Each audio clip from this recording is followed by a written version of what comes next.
hey, she doesn't get paid to get yelled at you. You have a problem, yell at me. And I basically let her yell. And then I said, okay, well, what would you like me to do for you then? It doesn't matter what people want to buy. It only matters what you want to sell. If you're selling what you want to sell, that's literally all that matters. And that goes to anything, not just the food industry. I asked myself, why did I keep working for like 20 bucks? Are you doing something the best? Because that's subjective and difficult. But if you're doing something unique, if you're the only one, there's nowhere else that they can get that interesting Jim Rome sandwich. Like, that's really special for Ike's. Crew, welcome back to Dine Grind, where the kitchen meets the cap table and we trade recipes for flavor and profit. I'm Daniel Shemtab.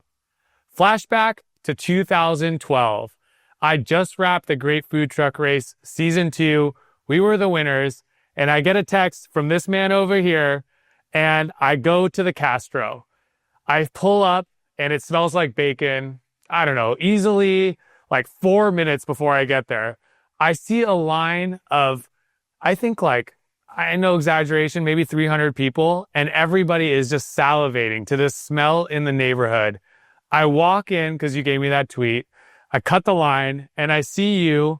And I remember it so vividly. I see you right in front of the fryer, and I see 4 things that I never thought I would have saw in a sandwich shop fryer. I think there was mozzarella sticks, French fries, onion rings, and what was the other thing that you had in there? Jalapeno poppers. Jalapeno poppers, yes. And I remember, and you were so excited in that moment, and you were there showcasing all of these different sandwiches. How many sandwiches were on that menu?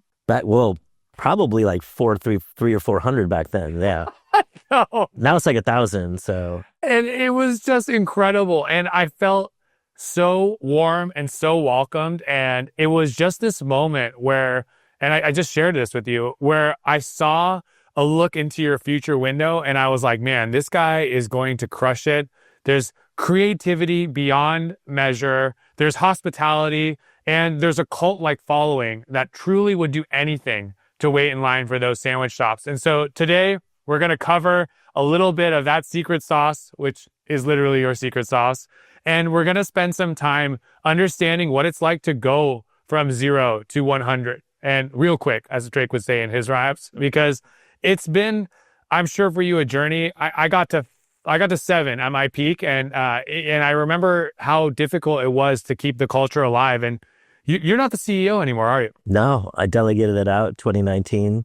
Yeah. And you're, when I walked into that Ike's, when you had that meeting a month ago, and I said, hey, where's the meeting? I thought it was in the restaurant. I thought I went to the wrong place. He goes, let me walk you back there and I'll show you. Are you thirsty? I know it's been a little bit hot outside. I was like, oh my God. To find people still in this day and age, downtown LA, where I have a restaurant that still care about the customer experience. Well, that's the only thing that separated us in the beginning, and not that other places don't care. And when you're serving 1,200 people a day and everybody gets the same amount of care, and then the food's good. So yeah, it kind of was a game changer. And it's probably the secret sauce, besides the secret sauce, for the success. Because we were talking a little bit earlier, a lot of the restaurants, I started in San Francisco, and a lot of the restaurants in San Francisco specifically, and the Bay, when they become famous, they become jerks. They become worse than jerks. And then I've been to those places, I've talked to those chefs, and it's like, I don't even want to support them, regardless of if the food is delicious or not. And I wanted to not be like that. Yeah. Well, you could feel it. And I think I think counterculture, let's talk a little bit about that. I would say, do you travel the road less traveled on? I mean, you kind of carve your own path. That's what I've known about you since day one, right? Yes. Yeah. And so do you think that that's kind of what started this early cult-like following, when everybody was making the same old sandwiches and, oh, we do a little bit better bread, which you do. Like, we do a little bit of more interesting sandwich, which they don't, and you do. And so walk me through kind of how you were able to look left when everyone else looks right. So for me, I've been making creative sandwiches since a kid. basically opening up the fridge. And my mother, Palestinian, she'd make whatever she would make, and I would turn those leftovers into sandwiches. So sometimes it would be lamb, which is easy to make in a sandwich, and sometimes it'd be a rice dish, which is more difficult to put in a That does sandwich. sound difficult. But then, what I would do is get the rice, get the cheese, like kind of melt the cheese over the bread, and then add a sauce. I would go in there, and then like, oh well, I'll throw in some like Oscar Mayer, some turkey bologna, and throw that in there. And people are like, what are you making? And it's like, does it taste good? And so for me, in the beginning of my whole culinary life, like 5 years old, 6 years old, 7 years old, and on, all I cared about was, does it taste good? And as long as it tasted good, and then I would just remember. They weren't necessarily recipes, but I just had it in my mind. Bologna tastes good with rice and carrots or whatever, which you would never see a rice and carrot and bologna sandwich on a menu. Even at Ike's, you wouldn't see that sandwich on the menu. But we would do that. And when I was creating the menu for Ike's, yes, like there's the club sandwich, which I literally will never order, and turkey sandwiches and pastrami. As I went through the menu, I started thinking about what combinations were good. And my original iteration was 26 sandwiches. For me, 10 veggie, 10 breakfast sandwiches. So I opened with 46 sandwiches on the menu. I didn't know that was a lot. That's a lot, yeah. In fact, all my first mentors that would come in, folks from Johnny Rockets or folks from Dennis Berkowitz, I don't know if you know, they would come in like, what are you doing? Why do you have 50 sandwiches on your menu? And I'm thinking, well, I get bored. I don't want to, I'm the opposite of people where they get the same thing every time. We did research, like 75% of our peeps get one sandwich, and whatever the sandwich they got the first time is literally the one they get all the time. People want to go with what they know. Yeah. They're scared. And it's like, I'm not that person. Yeah. I'm like, I've had one menage a trois, the sandwich, my whole life. I was like, only one? No, just kidding. And the only times I'd ever get that one again is if I'm with somebody and they want to get it, and I'll split the sandwich with them. And so every time, every day, every meal is an opportunity for me to try something new and find the next best thing. But that's been how I was since the first day. But also because I had such a huge menu, way larger than I guess I was supposed to have. Yeah. I did have trouble selling like salami and selling even the sourdough bread. We sold a lot of Dutch, but not a lot of sourdough. And selling tuna and Caesar dressing, artichoke hearts. So I started taking those ingredients and creating new sandwiches, giving them new names, and putting them as like the sandwich of the month or sandwich of the week. And in this way, the menu kept getting larger and larger, but also I was able to recycle and reuse my ingredients. And then I really noticed that whatever I put up on the wall, people would buy. So if it was not good, don't put it on the wall because people will buy it. And if I think it's good, put it on the wall because then people will buy it. So in your experience, the creativity, all of the fun, whether it's bologna, carrots, and rice, which I will lend itself to more imaginative than real. But if it's any creation you've come up with, the number one rule to you is, does it taste good? And if those table stakes are made, you'll play. Well, think about it. How often will there be something and you're like, I don't know if I would eat that. And then the person's like, no, go ahead. Good. It's really good. And then you'll take a bite. You will change your whole entire perception on whatever that is, even if it's something that you hate. Totally. So for me, when I was eating sandwiches and creating the ones at Ike's, I would take a bite. And if it was delicious, I'm going to tell you about it. I'm like, hey, you know what I got today? I just tried this one today. Get this one. If you don't like it, I'll eat it because I know I like it. And that was basically how the stuff started. Now, everybody knows chicken and bacon and avocado is good. But I don't want you to come in and go, can I get the chicken, bacon, and avocado? Can I get a turkey and cheese sandwich? If you like those things, obviously those are good. So what is it that I could get you that's almost that, say chicken, bacon, and avocado, but with other things in there that differentiate it from what you could get at Ike's versus literally any other sandwich shop in the whole world where everybody has those things. Same with the turkey sandwich. There's probably 0 sandwich places in the whole world that you can't get a turkey sandwich at. So when somebody comes in, like today, I was at Marina Del Rey store. Somebody's like, oh, can I get the turkey sandwich with double turkey? And I go, I could totally make you that. But what if I showed you this sandwich? It's got turkey. It's the Jim Rome sandwich. It's got sun-dried tomato and avocado and cheddar cheese. But if you want provolone, I'll totally change it for you. Would you like that? And he goes, oh, that actually sounds pretty good. Great. I'll take that. And so nobody else has that sandwich. And instead of getting a turkey sandwich, which in the future when he goes, oh, I want a turkey sandwich, what sandwich shop is near me? Any turkey sandwich will suffice. Literally any place Yeah, has yeah. a turkey sandwich in the world. Yeah. Or he's going to go, oh man, I really need that Jim Rome sandwich. And Ike's is the only place that has that. And, but it's also, it's like not a business decision. It's I want you to get the best freaking sandwich possible. And frankly, I don't care what menu it is, your turkey sandwich is not your best sandwich on your menu. I don't care what your sandwich shop is. It's not. Other stuff is. Well, and I think it is a business decision, whether, you know what I mean? Like it's pretty special. And I remember on the food truck, we would do crazy items, and it was this part of our every day we do a new menu. And I remember people being really scared to try it. And to me, it was always like, try a bite.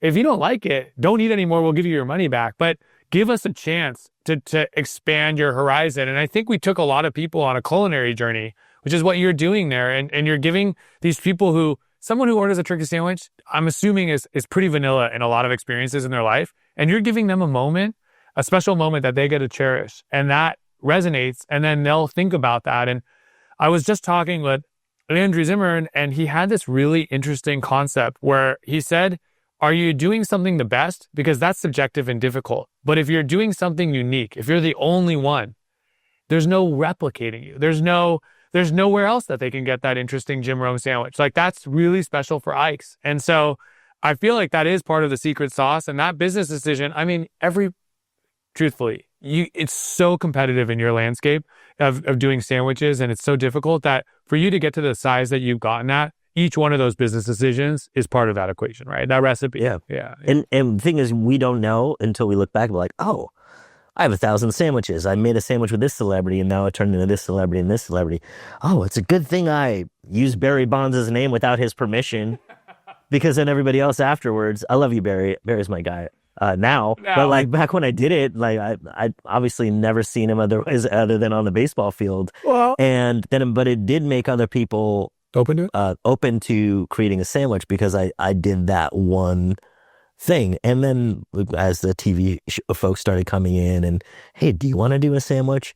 And I didn't do it because I thought, if I get this guy and then this guy, then I'll be those people. I did it because, man, I know I love it when people name dishes at their restaurants after me. I didn't know that. Okay, now I know. Yeah, I got a few dishes named after me at one at a pizza place, one at a sandwich shop, both in San Francisco. And I'm like, I thought it was an honor, and I went in there. I was like, oh, I got to make the best pizza possible. I don't want to disappoint the pizza place that I'm in to design a sandwich. Like, I don't want to because I've had people that come in, celebrities, and like, yeah, I just want turkey and cheese and mustard. I'm like, hell out of here. I was like, get out of here, man. Like, you don't even get a sandwich at Ike's anymore. No sandwich for you. Exactly. Yeah. Like it wasn't like I thought that far ahead. A lot of the stuff was lucky. Obviously, there's no such thing as luck when it comes to business, but it was things that I did, and I didn't really mind that other people might not enjoy that.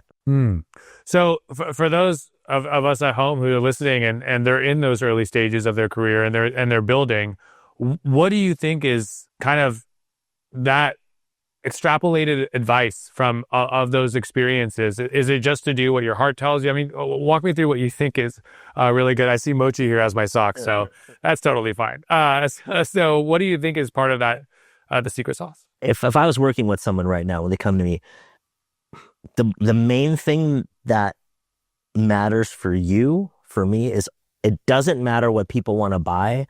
It only matters what you want to sell. Because when you want to sell it, that is revolutionary for most people. It's like the exact opposite of Silicon Valley, right? Know, we were talking about counterculture. Look, I opened Ike's. I served Mark Zuckerberg before you even knew what Facebook was. Elon, Jack Dorsey, all these folks, like Jensen Huang, like shook his hand, took a photo with them. The second Ike's was in a building where the NVIDIA center is at Stanford. All these folks in the beginning. And so I started believing that things weren't a coincidence. If I'm by these great folks, and they were pretty great back then, not as famous as they are now. And obviously now they're all like household names. I started thinking, okay, if I'm here, there's something about me that's in alignment with what's in them. And so I started studying the whole Silicon Valley culture, but mainly the part that doesn't work. because that's where you can actually get some benefit from. Okay. Sure, well, advice that works for most people will probably work for most people. Sure. But what are people saying that is actually not true? And the find and need to fulfill it, I started thinking that's not true actually. Okay. How many needs are there out there that need to be fulfilled, and then people go and fulfill it, but then they don't actually become successful? Millions, right? And how many have gone out of business? Many. And what I found was the people that were actually successful, and including my success up until that point, was I wanted to do things, and I want to say my way, but because I was selling what I wanted to sell, then I was creative in there. I was a genius in that area. I didn't want to quit. I wasn't like, oh man, nobody's buying my turkey sandwich, because that's what everybody wants to buy. So if I was selling what people wanted to buy, I'd just only have turkey sandwiches or turkey and bacon, chicken. But obviously it's not what I have. So yes, only sell what you want to sell. It doesn't matter what people want to buy. And because say you're selling what you want to sell, your food was super unique. Sure. There's probably some items that nobody on the whole planet has sold since. Yeah. And before. And so people that are seeking that uniqueness are going to flock to that. Yeah. Even if they didn't know that they wanted honey on a sandwich. Sure. Even if they didn't know they wanted a fake meatball sandwich. We were selling vegan sandwiches in San Francisco before vegan sandwiches was really a thing. Yeah. And I was selling it because I wanted to feed everybody. I wanted you to come in, and if your significant other was vegan or vegetarian, they wouldn't be like, oh, well, sorry, we can't go there. I wanted to feed those people. So even though nobody was buying vegan sandwiches in the beginning, like literally we weren't selling any, one or so a week, but I wanted to sell them. And then it turned into now we're like, we have more vegan sandwiches, more vegan items than even vegan restaurants have. And so if you're selling what you want to sell, that's literally all that matters. And that goes to anything, not just the food industry. What I'm hearing from you is two things. One is you're leading them where you want to go, but you're not meeting them. So like there's a lot of chefs who are like, I want everyone to eat my burger exactly as I make it, no substitutions. And that person could be doing what you're doing, but you're not alienating. You're giving them space. Hey, you're vegan and that's not what I initially set out, but I want to support you. You're this type of dietary restriction. I want to support you, but here's how I'm going to do it. I'm going to lead you there. And I think that that's a combination of you are taking them for a journey, but you're meeting them in the process. Does that make sense? Absolutely. Does that feel like right? Yeah. Is that like literally today before I came here, somebody wanted a sandwich and they said, I don't want the dirty sauce on there. And I'm on the register. I would be like, oh, and damn. I was like, so there's like moments. And I was like, okay, look, obviously I want them to buy a sandwich. I want them to get what they want. And I also want to make the sale. Yeah. But I want them to get the burger the way that I make it. So I said, we take the dirty sauce, we bake it in the bread. So it's like garlic bread. Do you just not like mayo? Is that why you don't want it? He's like, yeah, I don't really want mayo. So I'm like, cool. So can I bake it in the bread and make you a garlic bread sandwich? And I just won't put any mayo on it afterwards. And he was like, I'll take that. Yeah. And so the thing is if I was the person that's like, well, I'm just gonna, then one, he would have been like, well, I'm getting out of here, right? Or I could have done the other way where I just said, fine, no dirty. And then we both would have lost. That's exactly it. But now if he had said, no, actually I'm allergic to garlic and I don't want this and whatever, then I'd reluctantly just put it on the tag. It takes a little bit extra to take the extra steps to get to that point about that. That's true. Like the person that wanted the turkey sandwich today. Like I guess I don't know if it's how it is every day, but today I had to talk to two people and talk two people into something different than what they asked me for. And this is why it only matters what you want to sell, not what people want to buy. Now, in the end, they could have said, no, I don't want the red pesto, and no, I don't want the dirty sauce. And I would have had to sell them a turkey sandwich or a sandwich without the sauce on there. Sure. But because I wanted to sell them what I wanted to sell, I was able to sell them what I wanted to sell them. And they even agreed to it. Yeah. I think you're probably the best at front of house. And yeah, I know. You got to be really good. I mean, like, it's hard to dictate that to someone else. To someone else. Well, so give someone the confidence too to do that. I was only a server in my restaurant once. And we were like understaffed, and I was literally cooking and serving at the same time at Hatch. And this table sits down and they order, and I look at them and I go, no. And they were like, what do you mean? And I go, let's redo this. And I was like, because I know it so well that I can create a culinary experience for them that's way better than they can from the first time they walk in. And so I redid their whole order and it didn't go over as well. And then I went back and cooked it for them and they're like, what's going on here? It's like one guy. And I thought about it a lot after, and I still think they had a better meal for it. I just probably could have been smoother in my delivery, but it is that you're doing so many things there that I think I just, I want to remember in my process, which is you're asking deeper questions, you're working with them, you're meeting them, and then you're guiding them. And that does take, it takes listening, it takes empathy, and it's pretty badass. So that's pretty cool. And it's certainly I've done it like with attitude or like in a way that didn't land. Yeah, for sure. When somebody is like, oh, we have a kids menu and some adults try to get it and it's pretty basic. And I was like, oh, is that for your kid? And they go, oh, it's for a kid. I'm like, you don't want that.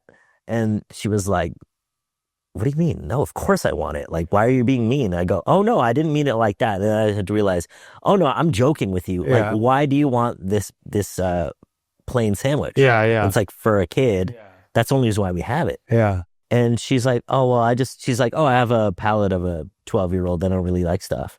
And I was like, do you like this? Do you like this? She's like, no. Do you like this? Do you like honey mustard? No. Do you like ranch? Yeah. Oh, I actually do like ranch. Cool. So how about this? I'll make you the sandwich and I'll put ranch on it. And she was like, okay. So now, it's still basic. Like it's still turkey, no sauce, but ranch and cheese and ranch. But for me, it was like, oh, I was being a jerk. Oh, you're right. Because I was like offended. Like, why are you going to get the kid sandwich? It's literally for the 8-year-old that won't eat anything, not for you. Yeah. And then, but then asking the more questions, like who's going to get told, oh, you're giving me a hard time. And then being able to be like, oh, no, my apologies. That's not the point. I just want you to get the best sandwich possible. And then also be like, how about Italian dressing? How about pesto? How about, honey mustard? How about, no. Like, do you like barbecue sauce? What if I put bacon on it? Avocado? No, great. And then we came to ranch. So like, this probably just naturally in me, but also I genuinely want people to get the best sandwich possible. Yeah. Because if they're a guest and I usually ask, have you been here before too? Before I say any of that stuff, have you been to Ike's before? If they say no, then I'll tell them, well, this is the reason why people come is for this bread and this sauce. Yeah. If they say, yeah, I come here all the time and I get that, then I ask them, will you be open to trying something new or something a little bit different? I promise you, if you don't like it, I'll take care of it. But anybody can say that. You don't have to be Ike from Ike's at Ike's to do it. Yeah. You could be anywhere. You could do it in your relationships. Sure. And being in that space of genuinely wanting them to get the best thing, we both win. If she got something a little bit different than the basic thing and then said, oh, he gave me great service because he walked through all these things, but also it was delicious, she's going to tell other people about the experience. Then I win. But she also wins because she gets a better sandwich than had I just let her do that. Yeah. And you worked. Yeah, exactly. Totally. Okay, great. So that is one of those secret things. I like that. And I think that could be applied to your point, to everything. I mean, I can use it in my footwear business, right? It's about diving deep and helping people solve problems and creating experience. I love that. Okay, so let's switch gears a little bit. We know that you're, and I say this not to blow steam up you, but you've created an empire under you, and you've done it in a way where you are in a good position. You didn't do it by, kind of ruining your life in the process, which a lot of people, when they get to the top, that's the experience. And you've brought in people up with you.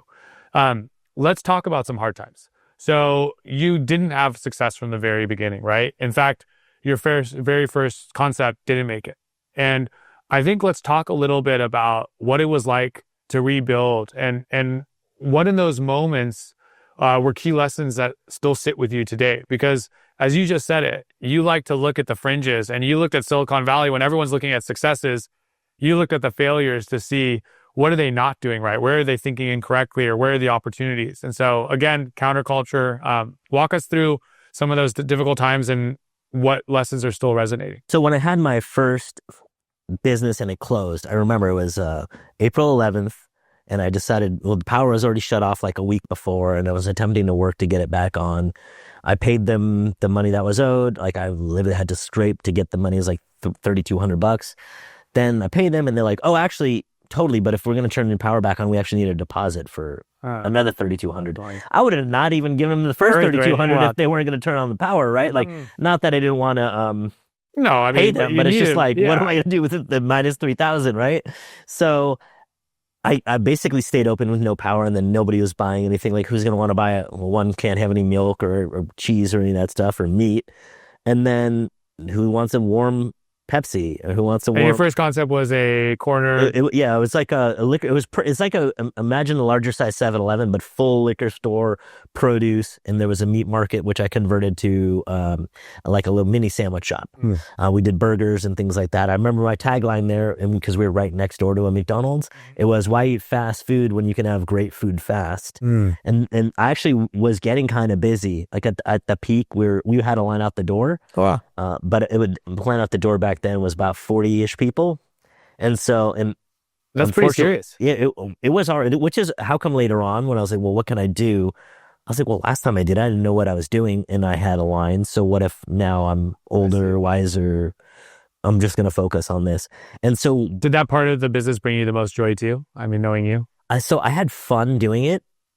Somebody coming in and I had a lot of fun. People would like bespoke their sandwiches. We had we basically had basic sandwiches, but somebody would be like, "Can I get salami and whatever?" I'm like, "Oh, dude, I made the sauce." Like I was just making sauces based on the herbs and seasonings on the shelf of the supermarket. The market, yeah. Like an early one or a Whole exactly, Foods, exactly. So somebody would be like, "Hey, I really want this Italian style sandwich." I'm like, "You know what would make it better is I'm gonna go get oregano and the freaking Italian spices and mix it with mayo." And I'm like, "Do you want an Italian mayo?" And people, who's gonna say no, right? Yeah, of course, I want. So then I would go make that, and then people would, and so I just had all these sauces, and this is like the precursor to what Ike's was, because it didn't matter what you would get. You get roast beef. I'm like, dude, I can make you a little like horseradish mayo. And he'd be like, "No, I don't like horseradish." I'm like, "What about a gravy mayo?"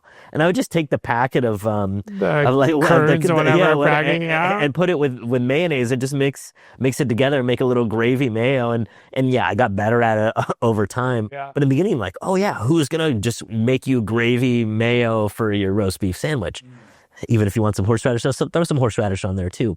Well, the main lesson I learned, because when I closed the store on April 11th, I was very upset and sad and depressed.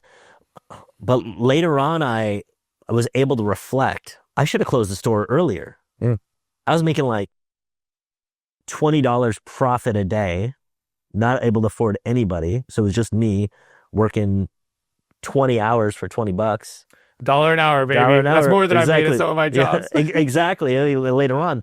But what it allowed, like the major lesson that I learned from that is I asked myself, why did I keep working for like $20? Yeah.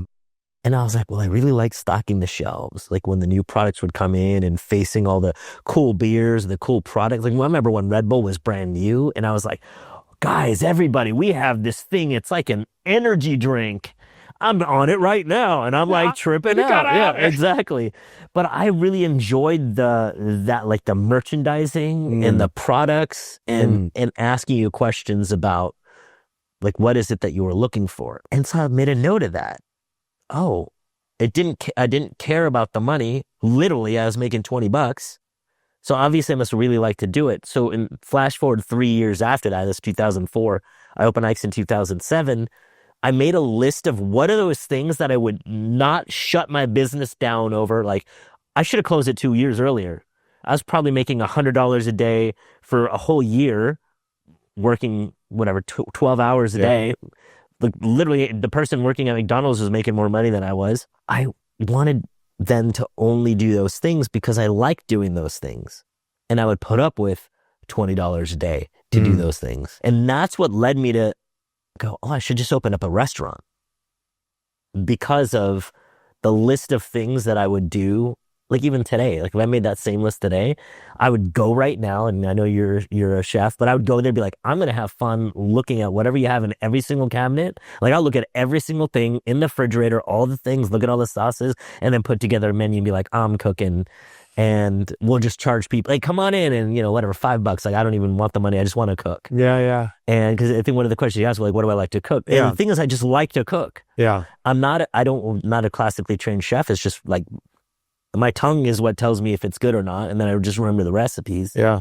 And so that was one of the major lessons that I learned, which then led me to only sell what you want to sell. Because if you're only selling what you want to sell, it doesn't matter if the money doesn't show up. If it doesn't matter if the money doesn't show up, then you're not going to close too early. one of the books, Napoleon Hill's 3 Feet from Gold, Think and Grow Rich, is one of the like first personal development books I ever read. And he says so many people just quit right before success. And that so much happens in Silicon Valley, which is why I wanted to be counter culture. There's so many people like, oh, I have this need, I'm going to fulfill it. And then, right? And then they don't. And it happens in a lot of spaces, whether it's restaurant, beverage industry, apps. Sure. So focusing only on that, that's probably the biggest lesson that I learned. Like the reason why people don't like successful people is they think that they're going to be selfish and mean and whatever. I had one of those people as my mentor. And who was selfish and mean? Who was selfish, mean. He taught me, and I believed that if you wanted to be my friend, it's because you want something from me. And if you were trying to date me, if you were a woman, then, I better watch out. She only wants me because I'm successful. And I lived that life for like my basically 20 to like 26 and beyond, a little bit before that. So everybody that was my friend, I was like always like, I don't know. And every woman is like, she just wants the success. The thing is that what's actually showed up for me, because I believe that to be true in his life too. So later on when I opened up Ike's and then changed it to, it was Ike's Place and then changed it to Ike's Love and Sandwiches, I thought, I'm not going to be like that. I'm not going to be the guy that's, you're only going to get the burger this way. You're only going to get like how it would be him. You want Camel Ultralights? Well, we're only doing Camel Lights, so take it or leave it. Like that was literally, he would say that to somebody's face. Well, fine. I don't even want to sell it to you anymore. Like, cause you gave me attitude. And I'm like, that's like all the restaurants or businesses that when they get the clout, then they're like, I don't want to serve you. Like, it's a blessing that I even let you in my restaurant. You probably know those people. Yeah, of course. Today, and they still exist. So I learned it from that guy, and I was like, well, even if that's true, even if everybody wanted me just for my success and the women and the men wanted to be my friends for that, I was like, well, how does believing it's true helping me? So I want it to be different. So those are the two huge lessons that I learned from my failure was he was successful. So I was like, this must be the truth. way to do it, yeah. But I never felt that way. I felt bad unless you were an actual jerk to be like, I'm not going to sell you anything.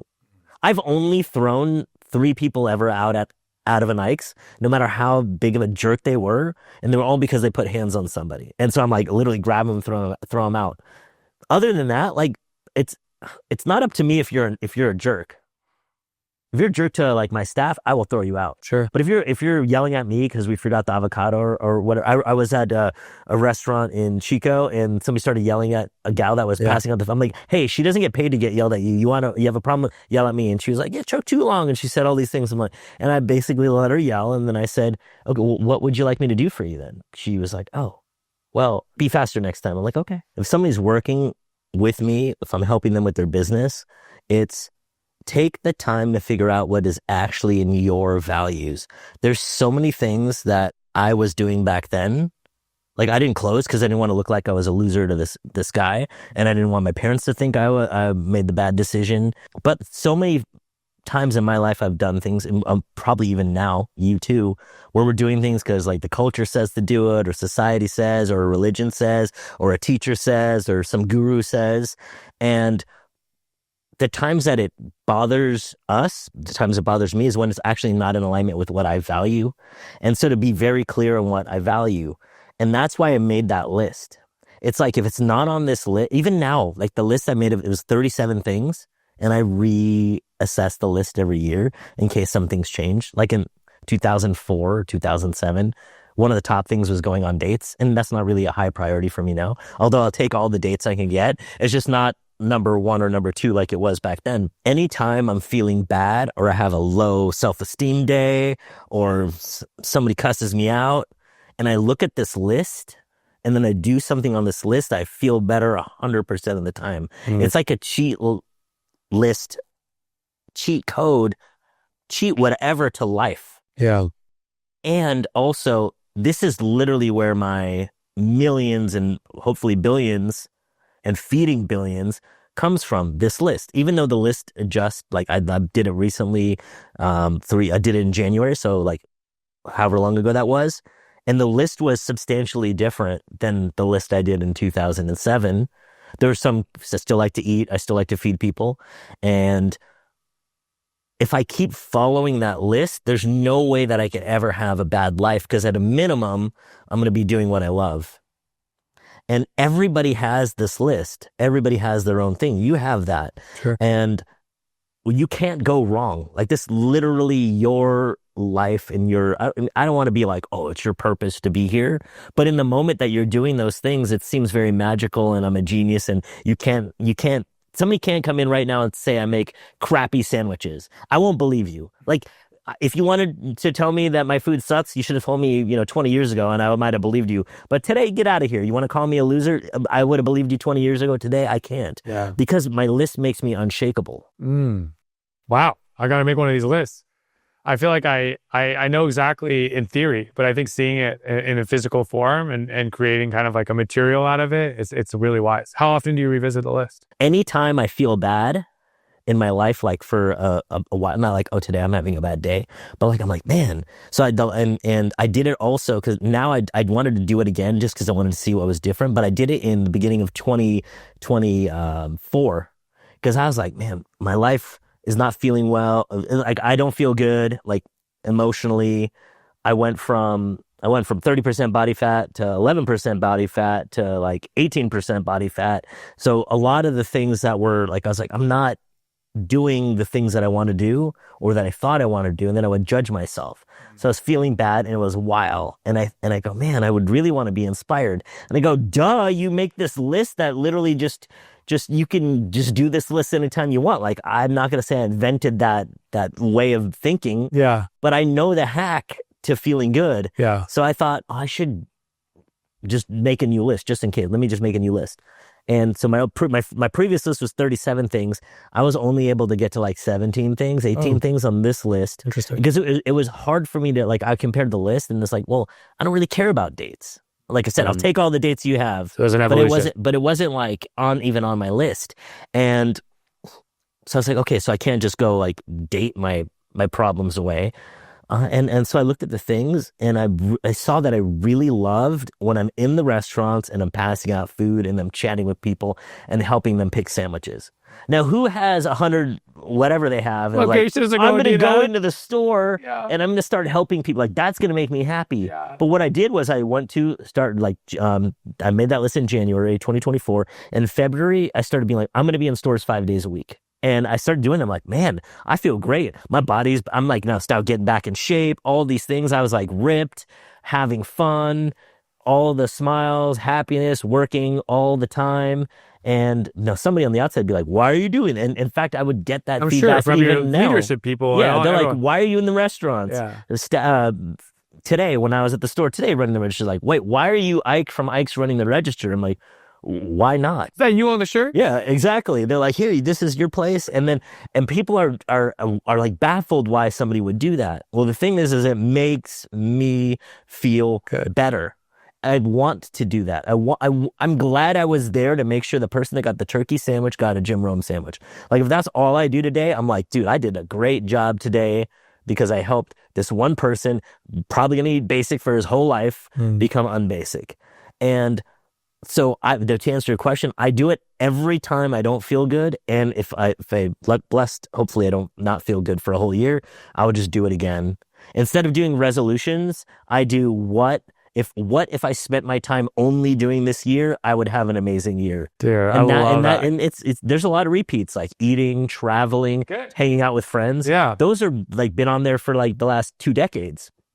And then some stuff falls off. Like, I used to have playing sports all the time. And now I'm like, I'd rather just work out. I don't really need to play sports, get injured too much and blah, blah, blah. And, hey man, I can't play basketball anymore, even though it's my favorite sport. What an evolution. So that's very cool. So I think as we kind of wrap up on this, I would love to know, you've been doing this for a while now. You started in the industry 2004, right? 2004 is when I closed my first business. So I opened Ike's 2007. Okay. And when did you open that first business? The first one, I was 21. What year was that?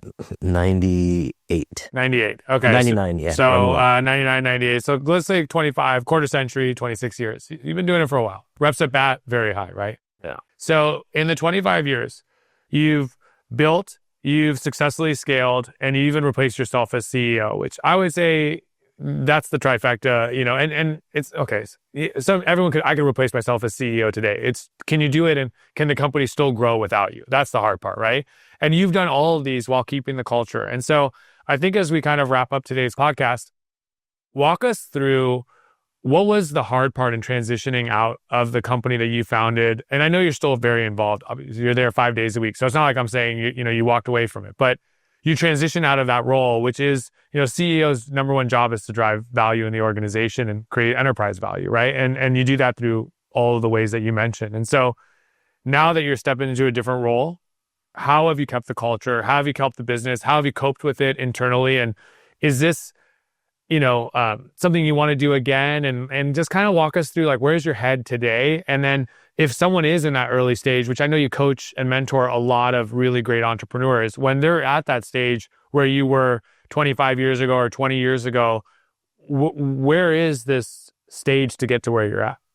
Tough question. I know a lot there, but you can answer any part so of it. the CEO aspect, the reason why I did that is same with the list. Like, what is it that I love to do? And worrying about payroll and benefits and buying and whatever, building out the stores, all that stuff. Like, one, I didn't like doing it. And because I don't like doing it, I don't have a superpower in there. I'm lazy. I procrastinate. And so there's always something that we need to do in any business. It doesn't matter what it is, that somebody else loves to do it when we don't like to do it at all. Amen. And so for me, it was almost a no-brainer for me to go, I actually am probably the worst CEO we could have, because I don't want to do, like, out of the top 10 things, I don't want to do like 7 of them. Yeah. And I'm also, because I don't like to do them, I'm not good at them. And I don't try to get better at them because it's like a chore. It's like having a job rather than living my life. Yeah. And then, but the parts that I do like, the menu cultivation, the marketing, the culture, the like being pissed off for greatness, like to be the best restaurant in the history of the world. Like, we're competing for stomachs, not for like sandwich, in the sandwich genre. I was like, don't go to this restaurant at dinner. You should come to me. And those are the things that I love to do and that I will like always want to do. Standing at the register and helping people. I would probably, if I didn't have to come meet you here, I'd probably still be there right now. I was having a good time, like doing the whole lunch rush for them. Thank you for making it. And so that part, like, that's easy. And it might not look like for somebody else that they should not be the CEO, but there's so many things in their own business that they have no point in doing. Another thing I learned from Silicon Valley, it's like, okay, look at Steve Jobs had Steve Wozniak. Like, nobody did it by themselves. Impossible. But the thing is each person had their own skill set. Totally. So look at what it is that you love to do in your business, regardless of where the business is, and then look what actually needs to get done.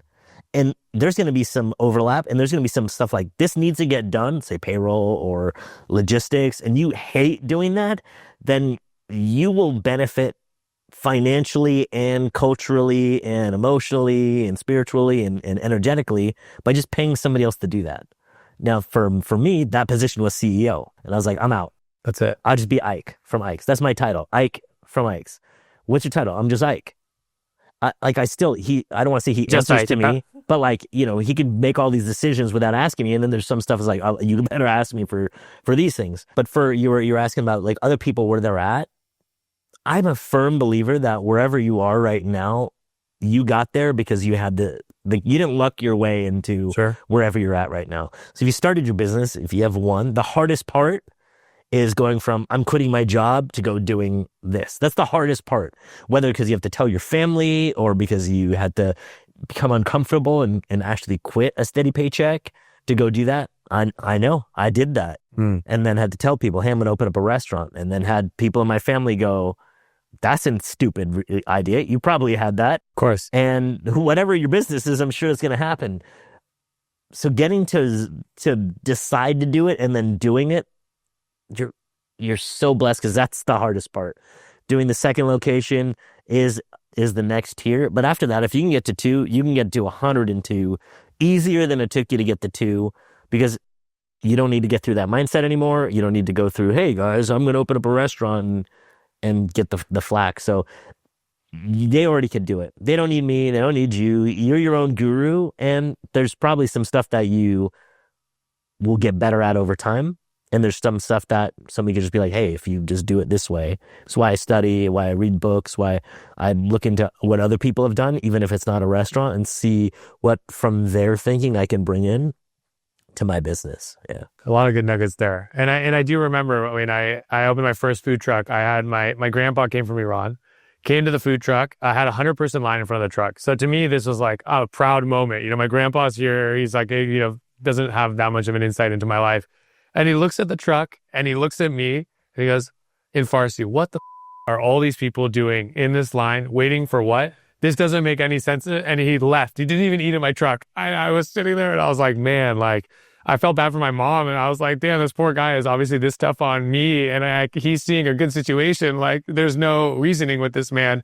And I don't know, it's just kind of a reminder that like, we're in it for us. And I think you've done that just over and over again. And I'm really happy. I mean, today we learned a lot. And I think what we learned at its core is when others are willing to settle, when someone wants to order a turkey and cheese, meet them there.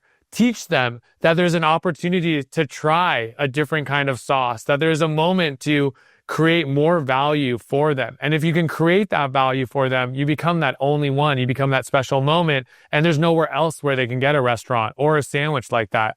It's to empower your people. It's to stay focused on the culture, and it's to love what you do. And I'm literally going to walk away from this writing that list, and I already know a few of them, and I do love being on my food trucks. And I always think, well, my highest value is being in the office because I can create more value there. But I know I get more joy from being on those trucks. And so you've reinvigorated that in me. And just a special thank you to Snibs for keeping us safe on our feet, allowing us to do this podcast.